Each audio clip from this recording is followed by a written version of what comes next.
Breaking news చూస్తున్నాం. ఇండియాలో no gold, 57,000 కోట్ల బంగారం అవుట్ అయిపోయింది. ఇండియాపై మిడిల్ ఈస్ట్ వార్ ఎఫెక్ట్ చాలా క్లియర్గా కనిపిస్తుంది. భారీ క్రైసిస్ దిశగా భారత్ వెళ్తుందా? రోజు రోజుకి రూపాయి విలువ పడిపోతుంది. మరోపక్క డాలర్ ప్రతిరోజు బలపడుతూ వస్తుంది. రోజు రోజుకి ఫారెక్స్ రిజర్వ్స్ అంటే ఫారెన్ ఎక్స్చేంజ్కి సంబంధించిన రిజర్వ్స్ తగ్గిపోతున్నాయి భారత్లో. ప్రస్తుతం మన దగ్గర సుమారు $681 బిలియన్ ఫారెక్స్ రిజర్వ్స్ అంటే డాలర్స్లో $681 బిలియన్ మన దగ్గర ఉన్నాయి. 4 నెలల్లోనే $47 బిలియన్ ఆవిరైపోయాయి. అంటే ఫిబ్రవరి కంటే ముందు మన దగ్గర సుమారు 730 బిలియన్ ఫారెన్ రిజర్వ్స్ ఉండేవి. ఒక్కసారిగా ఇంపోర్ట్స్ ఎక్కువ అవ్వడం, ఎక్స్పోర్ట్స్ తక్కువ అవ్వడం. అంటే ఇంపోర్ట్స్కి మనం డాలర్స్లో పే చేయాల్సిన అవసరం పడుతుంది. ఎక్స్పోర్ట్స్కి ఇంపోర్ట్స్కి ఉన్న వ్యత్యాసం వల్ల మన దగ్గర ఉన్న ఫారెన్ రిజర్వ్స్ అని కూడా ప్రపంచ దేశాలకు వెళ్ళిపోతున్నాయి. దానివల్ల రూపాయి విలువ పతనం అయిపోతుంది. డాలర్ విలువ ప్రతిరోజు, యుద్ధం జరుగుతున్న అమెరికా డాలర్ విలువ ప్రతిరోజు పెరుగుతూ వస్తుంది. విదేశీ మారక ద్రవ్యాన్ని కాపాడే ప్రయత్నంలో ఆర్బీఐ ఇప్పటిదాకా $47 బిలియన్ ఖర్చు పెట్టింది. ఇప్పటికే 57,000 కోట్ల బంగారాన్ని ఆర్బీఐ అమ్మేసింది. ఒక పక్కన $47 బిలియన్ ఫారెన్ రిజర్వ్స్ తగ్గిపోయాయి. ఆర్బీఐ స్టెబిలైజ్ చేయడానికి, రూపీని స్టెబిలైజ్ చేయడానికి $47 బిలియన్ యూజ్ చేసింది. మరోపక్కన 57,000 కోట్ల బంగారాన్ని కూడా ఆర్బీఐ అమ్మేసింది.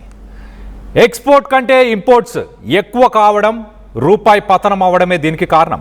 ప్రస్తుతం మన దగ్గర 880 టన్నుల బంగారం నిల్వలు ఉన్నాయి.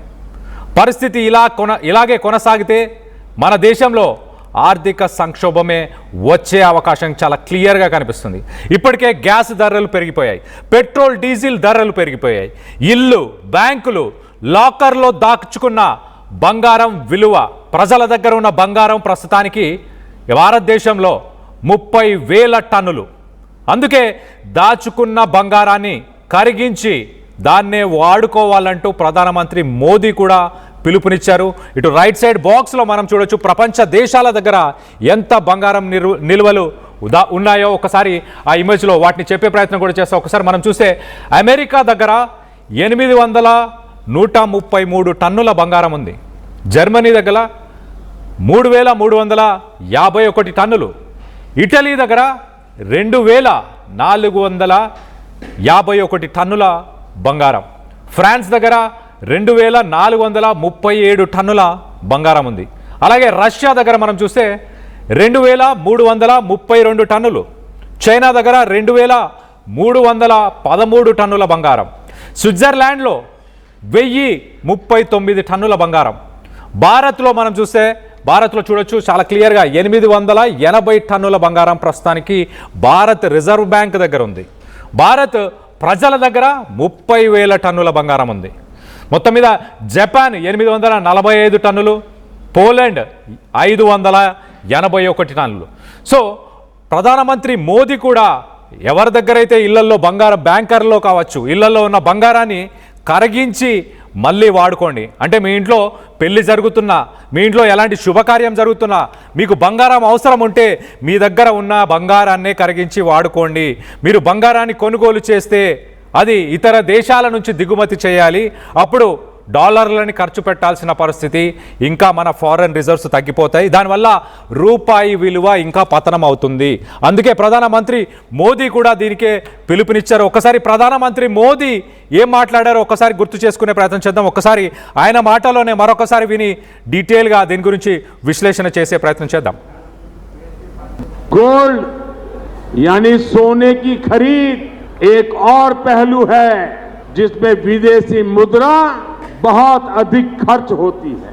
एक जमाना था जब संकट आता था, कोई युद्ध होता था, तो लोग देश हित में सोना दान दे देते थे.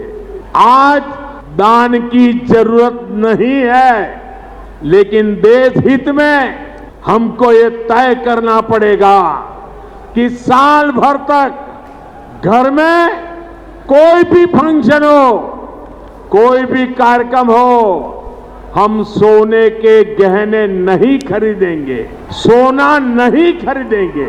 विदेशी मुद्रा बचाने के लिए हमारी देशभक्ति हमें चुनौती दे रही है और हमें इस चुनौती को स्वीकार करते हुए विदेशी मुद्रा को बचाना होगा।